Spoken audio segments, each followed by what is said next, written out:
శ్రీ విఘ్నేశాయ నమః. శ్రీ గురుభ్యో నమః. మహాసరస్వతి నమః. నమస్కారం అండి. ఎలా ఉన్నారు?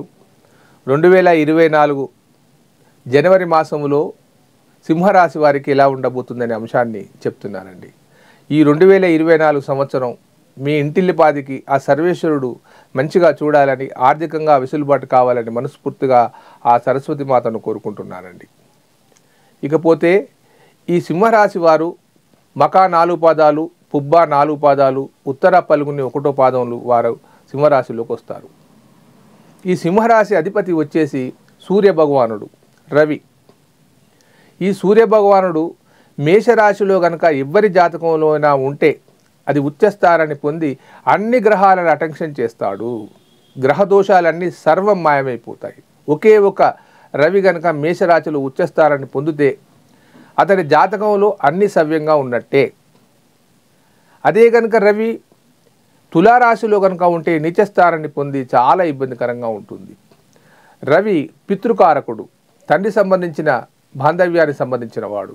రవి ఉద్యోగకారకుడు, ప్రభుత్వ ఉద్యోగాలు చేయాలంటే అతనికి చాలా మెండు. ఇకపోతే రవి ఆత్మస్థైర్యాన్ని కలిగించేవాడు, రవి ఆరోగ్యాన్ని కలిగించేవాడు. అంత చక్కని గ్రహం కనుక నీచపడిపోతే జాతకంలో చాలా ఇబ్బంది. మీరు ఎన్ని పూజలు చేసినా, ఎంత క్రతువులు చేసినా కానీ మీకు సరిగా కాదు. మకా నక్షత్రం 4వ పాదం, 4 పాదాల వారికి కేతువుతో వారి జన్మదశ ప్రారంభమవుతుంది.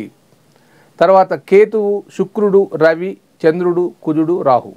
కేతువు 7 సంవత్సరాలు, శుక్రుడు 20 సంవత్సరాలు, రవి 10 సంవత్సరాలు, రవి 6 సంవత్సరాలు, చంద్రుడు 10 సంవత్సరాలు, కుజుడు 7 సంవత్సరాలు, రాహు 18 సంవత్సరాలు. అలాగే పుబ్బా నక్షత్రం వారికి 4 పాదాల వారికి వీరికి జన్మజాతకంలో శుక్రునితో దశ ప్రారంభమవుతుంది.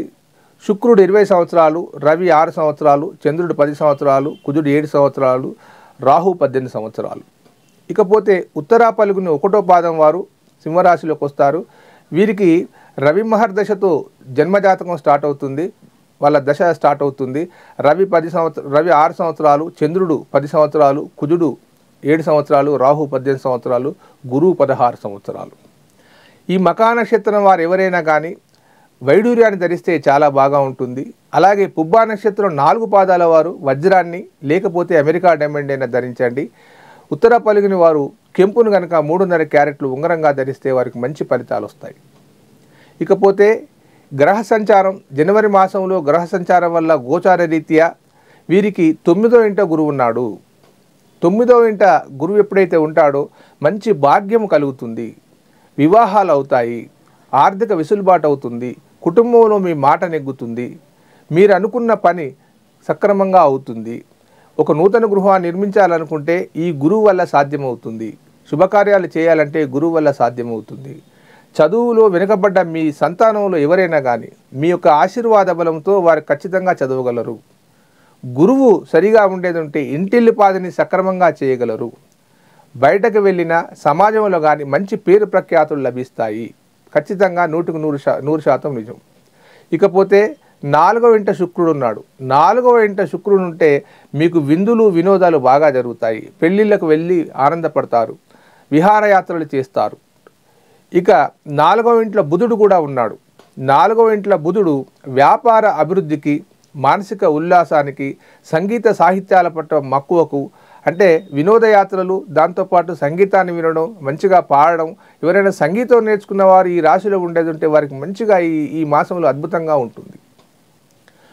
బుధుడు ఎప్పుడైతే మనకు ఉంటాడో బుద్ధి జ్ఞానం బాగా పెరిగిపోతుంది. ఏ పని చేసినా కానీ టెక్నికల్గా ఆలోచన చేస్తాం, కష్టపడవలసిన అవసరం ఉండదు.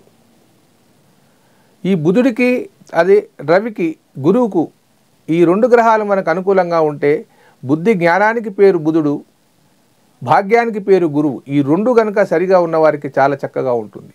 దాంతోపాటు 4వ ఇంట శుక్రుడు ఉన్నాడు. 4వ ఇంట శుక్రుడు ఉంటే మంచి ఫలితాలు, మంచి గ్రహాలు మంచిగా ఉన్నాయి. ఈ జనవరి మాసంలో సింహరాశి వారికి చక్కని ఫలితాలని చెప్పవచ్చును.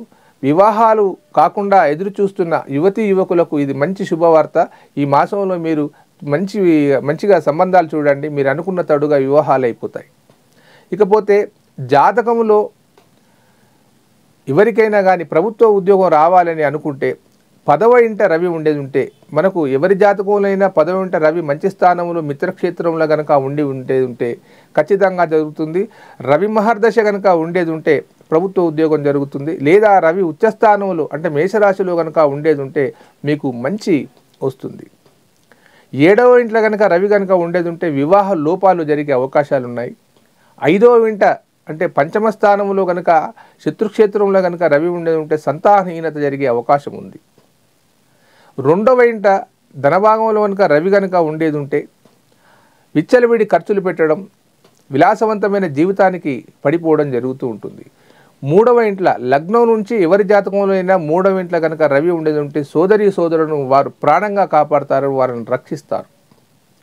4వ ఇంట రవి కనుక ఉండేది ఉంటే వారికి మంచి ఉన్నత స్థాయి చదువులు సాగుతాయి, మానసిక ఉల్లాసం జరుగుతూ ఉంటుంది. 5వ ఇంట రవి కేవలం సంతాన రూపం జరగవచ్చు, కానీ ఇంటెలిజెన్స్ మాత్రం అద్భుతంగా ఉంటుంది, మంచి తెలివితేటలు. 10వ ఇంట రవి ఉన్నప్పుడు రాజకీయ రంగం. కానీ 8వ ఇంట రవి ఉంటే మాత్రం ఎవరి జాతకంలోనైనా ఖచ్చితంగా వారికి ఆరోగ్య సమస్యలతో బాధపడుతూ ఉంటారు, ఆత్మస్థైర్యం తగ్గిపోతుంది. 12వ ఇంట రవి ఉంటే రవి చెరసాల పాలయ్యే అవకాశాలు ఉంటాయి. కోర్టు కేసులు, తగాదాలు, పోలీసు కేసులు ఇవన్నీ ఉంటాయి. భార్యాభర్తల మధ్య అనురాగం కూడా ఉండదు. ఇది జాతకాన్ని గురించి చెప్తున్నారు. చాలామంది నన్ను ఫోన్ చేసి నా రాశి ఎలా ఉంది, నా రాశి ఎలా ఉందని అడుగుతున్నారు ఆతృతతో. ఆల్రెడీ జాతకాలు చెప్తున్నాను. జాతకం అనేది, గ్రహ సంచారం అనేది కొద్ది రోజులకు మాత్రమే చూపెడుతూ ఉంటుంది. కానీ జీవితంలో జరిగే సంఘటనలు, జరగబోయే సంఘటనలు అవన్నీ కూడా జాతకమే విశ్లేషిస్తుంది. సరి అయిన పుట్టిన తేదీ, సరి అయిన డేట్ ఆఫ్ బర్త్ కనుక, సరి అయిన సమయం కనుక ఉంటే వారి జాతకాన్ని విశ్లేషించవచ్చు, పూర్తి స్థాయిలో చెప్పవచ్చును. రాబో 10 సంవత్సరాల వరకు కాదు, వారి జీవిత కాలంలో ఏం చేస్తే బాగుంటుందో చెప్పవచ్చును. కాబట్టి ఈ జాతకం లేని వారికి సూచిస్తున్నాను, డేట్ ఆఫ్ బర్త్ లేని వారికి సూచిస్తున్నాను. మీ పేరు, మీ హస్తరేఖలు ఫోటో పెట్టండి, దానికి తగినంత ఫీజు ఉంటుంది. ఆ ఫీజును చేసి దాని ప్రకారంగా నాడీ జ్యోతిష్యం ద్వారా కానీ లేదా రమణశాస్త్రం ద్వారా గవ్వలు వేసి కానీ మీ యొక్క ఫలితాలను రాబట్టవచ్చును. కాబట్టి మీ విలువైన సమయాన్ని వృధా చేయకండి, నా సమయాన్ని వృధా చేయకండి. ఈ 2 విధాలుగా చెప్తున్నాను. ఒకటి, డేట్ ఆఫ్ బర్త్ లేని వారికి నాడీ జ్యోతిష్యం ద్వారా తెలియజేయడం జరుగుతుంది. మీ హస్తరేఖలు, మీ పేరు, మీ గోత్రం అవి రాసి పంపండి. డేట్ ఆఫ్ బర్త్ ఉండి జాతకాన్ని రాయించుకుని అనుకునేవారు వాట్సాప్లో మీ యొక్క డేట్ ఆఫ్ బర్త్, దాని పుట్టిన తేదీ అన్ని వివరాలు పెట్టండి, మీ పేరు రాయండి. రాస్తే దానికి కన్సల్టేషన్ ఫీజు ఉంటుంది. ఆ ఫీజు తీసుకున్న తర్వాత జాతకాన్ని వ్రాసి దాన్ని విశ్లేషించి తగు రీతిలో మీకు పరిష్కార మార్గం చెప్తాను. ఇంకా ఇవన్నీ లేని సందర్భాల్లో కానీ, అన్నీ ఉన్న సందర్భంలో కానీ న్యూమరాలజీ పరంగా మీ పేరును కనుక సంఖ్యాబలంగా పెంచుకుంటే చాలా సులువుగా మీరు అభివృద్ధిలోకి వస్తారని సూచిస్తున్నాను. దయచేసి లైక్ చేయండి, షేర్ చేయండి. ఉంటానండి, మీ ప్రకాష్ గురు, ఆస్ట్రో న్యూమరాలజీ. నమస్కారం.